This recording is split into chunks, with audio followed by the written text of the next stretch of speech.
ఉత్సవం సినిమా మహేష్ అభిమానులను తీవ్రంగా నిరాశపరిచింది. కానీ ఆ వెంటనే వస్తున్న స్పైడర్ సినిమా ఆ లోటును తీరుస్తుంది అనుకుంటే ఆ సినిమా అలా వాయిదాలు వేసుకుంటూ పోతోంది. ఈ సినిమా 3 భాషల్లో ఒకేసారి విడుదల చేయాలనే ప్లాన్ ఉండడంతో ఈ సినిమా గురించి చాలా జాగ్రత్తలు తీసుకుంటున్నాడు డైరెక్టర్ మురుగదాస్. అయితే ఈ సినిమా రిలీజ్ అవ్వకముందే మరో సంచలన సినిమా ఒప్పుకున్నాడు మహేష్. కొరటాల శివ డైరెక్ట్ చేసిన శ్రీమంతుడు మహేష్ కెరీర్లోనే పెద్ద హిట్.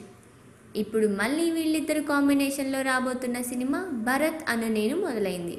ఇప్పటికే ఈ సినిమా కోసం పక్కాగా ప్లాన్ చేస్తారు డైరెక్టర్ శివ. మహేష్ కూడా కొత్త లుక్లో కనిపించబోతున్నాడట. ఇప్పటి వరకు మహేష్ తన లుక్తో ఎప్పుడూ ప్రయోగాలు చేయలేదు. ఇప్పుడు భరత్ అను నేను కోసం గడ్డం పెంచుతున్నాడని తెలుస్తోంది. ఎందుకంటే ఈ సినిమాలో మహేష్ ముఖ్యమంత్రి పాత్రలో కనిపిస్తాడు.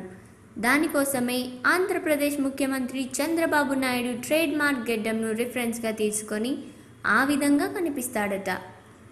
ఈ కొత్త సినిమా టైటిల్ కూడా పదవీ ప్రమాణ స్వీకారం చేసేప్పుడు చెప్పే మాటలానే ఉంది. కాబట్టి మహేష్ గడ్డం ఆ మంత్రి కోసమే అన్నమాట. ఇకపోతే ఈ ఫస్ట్ లుక్ విషయంలో చాలా జాగ్రత్తలు తీసుకుంటున్నారు. ఎక్కడా ముందే లీక్ కాకుండా మహేష్ ఈ పొలిటికల్ డ్రామా కోసం తన బాడీ లాంగ్వేజ్ మొత్తం పూర్తిగా చేంజ్ చేసి ఒక కొత్త లుక్లో యువ రాజకీయ నాయకుడిలా కనిపిస్తాడట. అది సంగతి. Please subscribe. Filmy Events. Filmy Events. Filmy Events.